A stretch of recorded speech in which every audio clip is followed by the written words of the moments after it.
Hello and welcome. Today we're going to write a simple code, a simple piece of code in C++, a simple complete program, the first program everyone writes called Hello World, and run it. And when we've done that, you will have gotten over the first hump of becoming a programmer. It doesn't take a lot of effort or time. You just have to pay attention and follow the instructions and start learning the rules of programming, and then you can become a student of programming and maybe become a full-fledged programmer. It's not that difficult to do, but you have to get over the first initial code challenge, which is operating the programming environment. And I'm going to take you through the process from beginning to end right now.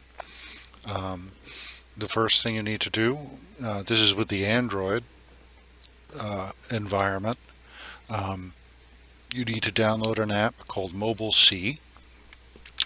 It's free. It doesn't require any special permissions. It's very simple to use because apps are designed to be simple to use, unlike desktop programs, which can be very complex and intimidating. So we're going to learn some very simple code. It'll only take a minute, but when you've written your first complete code, you will feel a sense of reward that you've become an elementary programmer. So download Mobile C from the Android store. Install it. Like I said, it runs very easily. It doesn't require any special permissions. It doesn't cost any money. Once you've downloaded it, you can open it. And this is a screen that greets you. There's only two buttons you really need to know right now. The first one is New File, and the second is New Folder. You might want to create a new folder that you call Beginning Projects or something so that you know where they all are. Or you can just create a new file and start coding, your choice. But when you write your first code, the first thing you do is push the New File button, and then we're going to have to name the file, and then we're going to write the code. This is a slightly backward way of doing things, but this is the way the computer does it. This is the way the programmers decided to do it, is that you name your computer file, your computer code file, before you type it, start typing into it. There's reasons for that, in that the computer references the name as it constructs the program to run. So unlike a Word file where you name the file after you've finished typing it, you have to name and save the file before you type anything into it. You need to change New File to something else. We want to change it to Hello. We also want to change the file extension. We're not going to use a .c file extension. We're going to use a .cp one. We'll see, we wrote the file name and changed the file extension to C++. And once you hit enter, it will open the text editor. We'll enter the code in the text editor and run it. Okay, so this is the text editor. This accepts your input, your computer programming input. The first two lines you type in, these are jargon that tells the computer precisely what's coming. The computer needs to know what you're writing. These two lines tell the computer that you're using basic input-output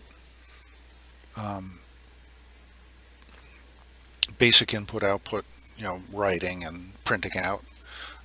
And namespace standard is how the program is organized in the programming environment. You have to type these precisely as they appear. Semicolon ends the second line. I've enlarged them so they're easier to read. You can pause it if you want.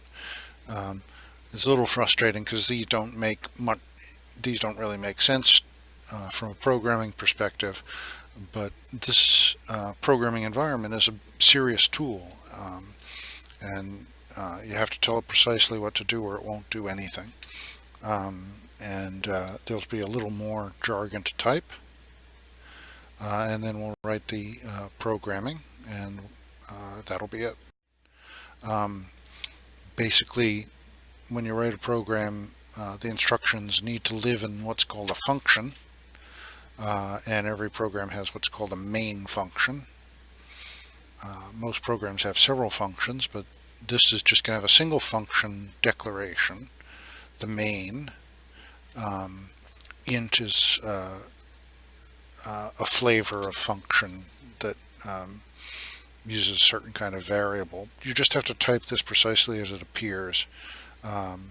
Later on you'll learn how to change these and change them for different programs, but right now they just have to be typed as they are. Int main with a open close parenthesis and 2 curly braces. And we will write the real programming between the curly braces, but we're almost done. There's a little think of this stuff that you see on the screen now as bookkeeping, and when you write big programs it will barely be noticed. It's a lot of typing now, but that's inescapable.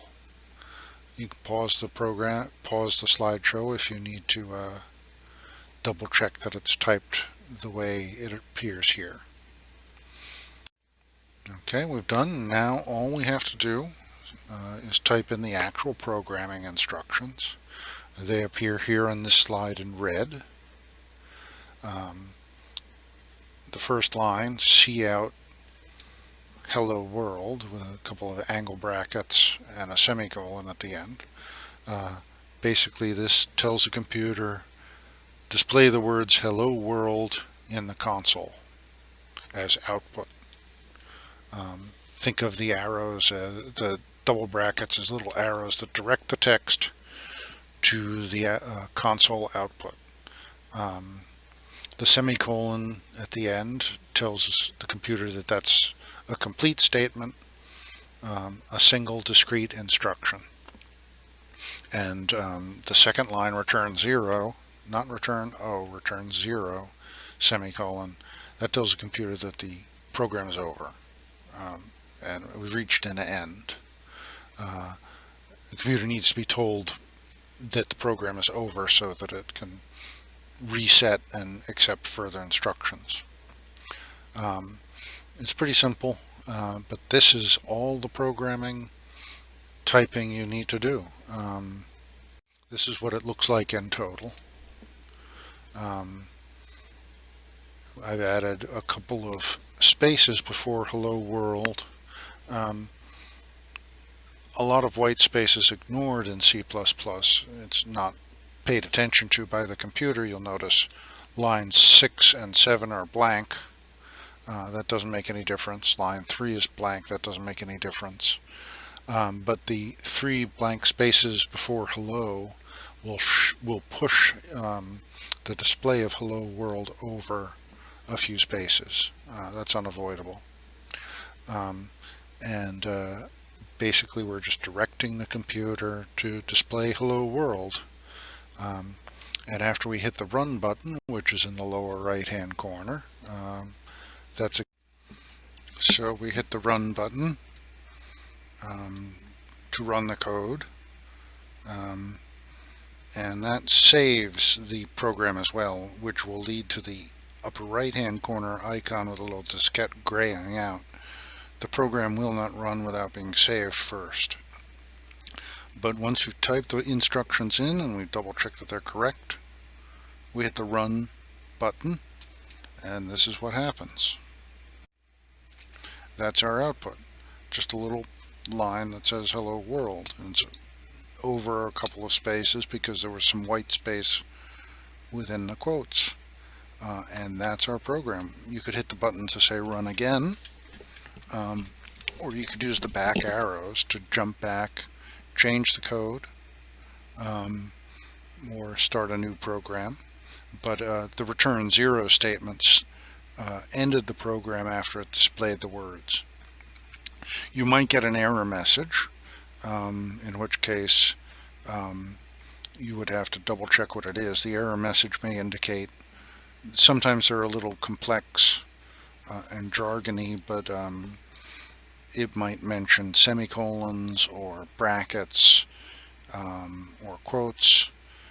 Might show you something in yellow or green in the error message that will tell you precisely what's wrong, give you a hint. But this is a simple program which shouldn't produce any error messages if you typed it in correctly. And as you program, you'll get to realize patterns and develop good programming habits so that error messages, when they occur, will be understandable to you. For example, if I left out the first quote mark by mistake in Hello World, the entire line 8 would appear black, and the text that goes to the console should appear in red if it's properly typed in. So that would be an error that would show up because it will look wrong. But you'll get an error message if for some reason the program doesn't run right. But if you typed Hello World incorrectly, it should run without an error message. And that's it. You have written instructions into a blank text editor without any cutting and pasting of instructions. You've written them all, typed them in from the beginning, and you've gotten them to run. You are now enjoying a functionality in your computer which is far above what most people are able to do. Once you become a programmer, you can precisely get computer programs to do exactly what you want, and it's a much more thrilling way to operate a computer. There's of course the entire C++ language to learn now. I suggest you watch one of the more advanced tutorials. This is the most basic tutorial possible. That was its idea. I suggest you get a good book, perhaps. I recommend C++ Programming in Easy Steps by Mike McGrath, which is only $15 new and $2 used on Alibris. It's a beautiful book. There's a whole series of Easy Steps books that are all really good. McGrath is English, so they're written to a really high standard of teaching. And there's an online help that's run by the publisher. But any good self-starting teacher self-guide would work. Avoid anything that's too fancy. I don't recommend the books by O'Reilly. They're too complex. Or take a class.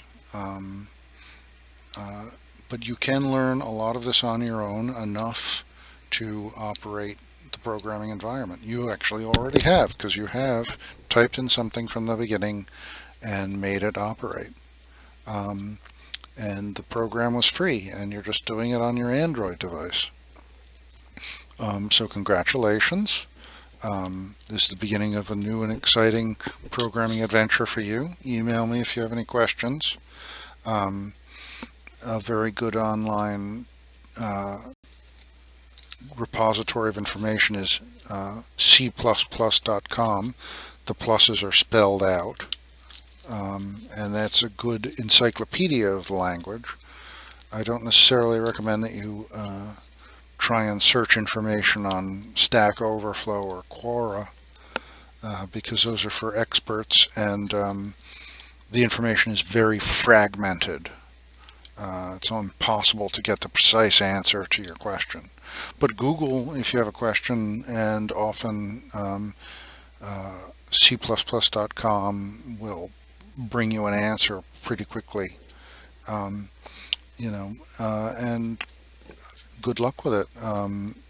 Many programmers did not get professional degrees. They're not professional computer engineers. They took it up like poker players or chess players do, which is learning by doing and enjoying it and seeing it as a challenge and taking to it. And many schools offer extension courses. You don't have to be enrolled in a degree. And you don't just have to program C++. There's lots of languages. HTML and JavaScript and other languages will help you build web pages. C++ will help you build, you know, heavy-duty data manipulation. Different programs have different functions. But good luck, and thank you for listening, and good luck on your programming adventure.